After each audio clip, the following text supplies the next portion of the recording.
السلام عليكم ورحمة الله وبركاته. أهلا بيك في سلسلة تسويق الخدمات الدرس الثاني. في الدرس ده هنفهم ليه تسويق الخدمات صعب.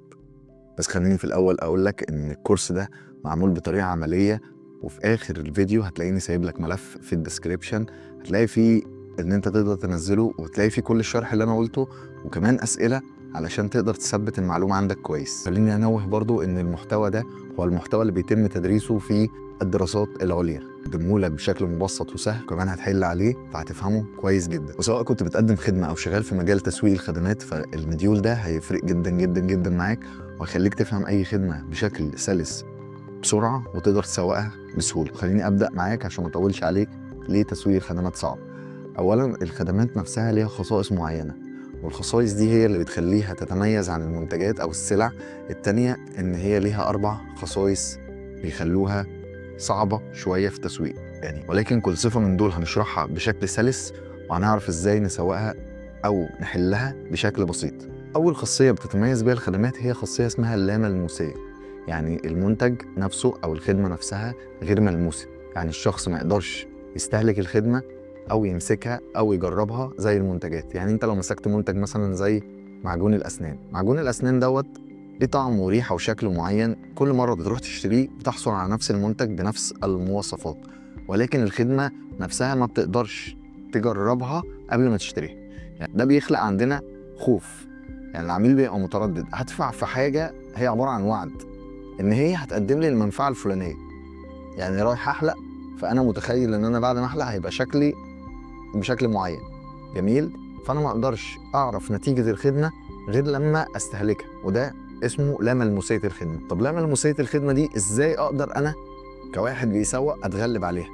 أول حاجة لازم تقدم دليل ملموس على جودة الخدمة. يعني نفترض إن أنت بتقدم عينة مجانية، لو أنت مثلا فريلانس بتقدم عينة مجانية عن الشغل اللي أنت عملته أو بورتفوليو عن الشغل اللي أنت عملته قبل كده، فالعميل بيطمن ويعرف إن طالما دي العينة المجانية جودتها عالية، فبالتالي جودة المنتج النهائي أو جودة الحاجة النهائية أكيد هتبقى جودتها عالية.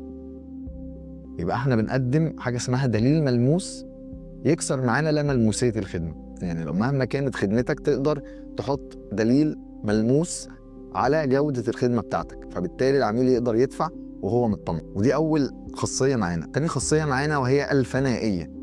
الفنائية ديت يعني الخدمة نفسها ما بتقدرش تتخزن. يعني لو أنا رايح عند الحلاق والحلاق ده قاعد 5 ساعات فاضي ما عندوش ولا زبون بيحلق، فكل الوقت ده هدر، ساعات راحت للأبد، خلاص ما ينفعش تتعوض. نفس الكلام على الطيارات، لو كرسي طلع في الطياره فاضي فدي خساره للابد. نفس الكلام في السينمات، خدمه ما نقدرش نخزنها.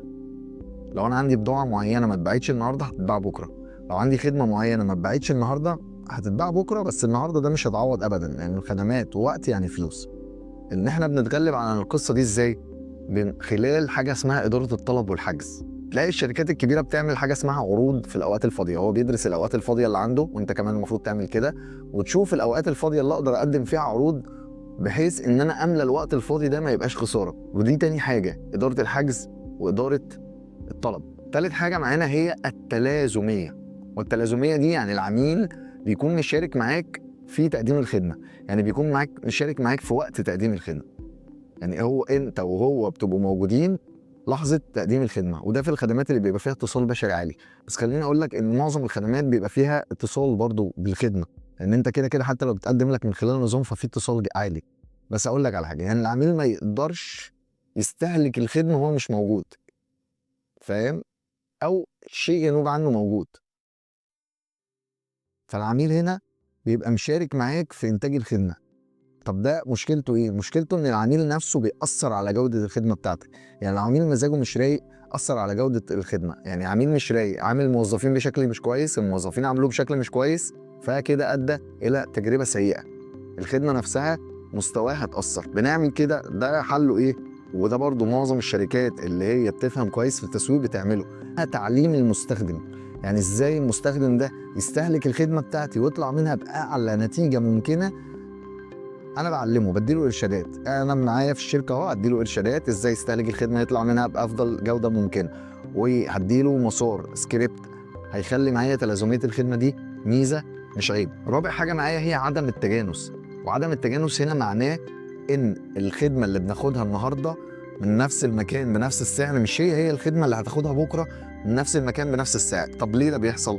بيحصل عشان تدخل البشر، البيبول اللي هم بيقدموا الخدمه. جميل، سواء بيبول او الات. ممكن الاله تعطل فتلاقي الخدمه النهارده الشبكه واقعه فتلاقي الخدمه مش كويسه. ليه بقى؟ لان انت عندك حاجه اسمها التدخل البشري في الخدمات. التدخل البشري دوت هو ان البشر بيأثروا على الخدمه. يعني انا لو داخل مطعم مثلا والجرسون النهارده عاملني كويس، جيت دخلت نفس المطعم فالجرسون عاملني وحش، فالخدمه نفسها اتأثرت، او الشيف اتغير فطعم الاكل اتغير وهكذا. احنا بنتغلب على ده ازاي؟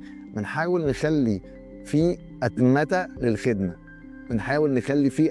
للخدمه. اتمته للخدمه ازاي؟ بنخلي الخدمه ثابته عند مستوى معين من الجوده وما نقدرش ننزل عنه، اللي هو الجاد لاينز، اللي هو ان احنا نقدر نخلي كل الخدمه بتاعتنا ماشيه باتجاه معين ثابت على مستوى من عدد مرات تقديم الخدمه. يعني انا النهارده رحت المطعم خدت الوجبه، بكره اروح نفس المطعم هاخد نفس الخدمه ونفس الوجبه ونفس كل حاجه. ده اسمه ثبات الخدمه، وده مع التكرار بيعمل حاجه اسمها ولاء للعميل. العميل لما بيلاقي الخدمه مرضيه كل مره بيحصل عنده ولاء. دول الاربع صفات اللي بيخلوا تسويق الخدمات صعب. ولو انت مسكت كل صفه عندك في الخدمه اللي انت بتقدمها، وسواء كنت بتسوق لحد او بتسوق لنفسك خدمتك، فتشوف انه جانب فيهم هو اللي ضعيف ونقدر نتغلب عليه ازاي. هل الموظفين هم اللي بيأثروا على مستوى الخدمه، ولا انا عدم الملموسيه عاليه قوي فعايز اخلي في دليل ملموس وهكذا. طبعا كل اللي انا شرحته ده هتلاقيه في ملف جديد، يعني ملف HTML اظن، هتلاقي فيه ملف فيه شرح كل اللي انا قلته ده مختصرا طبعا، وهتلاقي فيه اسئله. الاسئله دي مهمه قوي ان انت تحلها، لان ده هتخلي المعلومه عندك تثبت، وفي اخر الكورس دوت ان شاء الله تطلع فاهم تسويق الخدمات 100% زي ما درسوه في الدراسات العليا. واشكرك على وقتك. شكرا.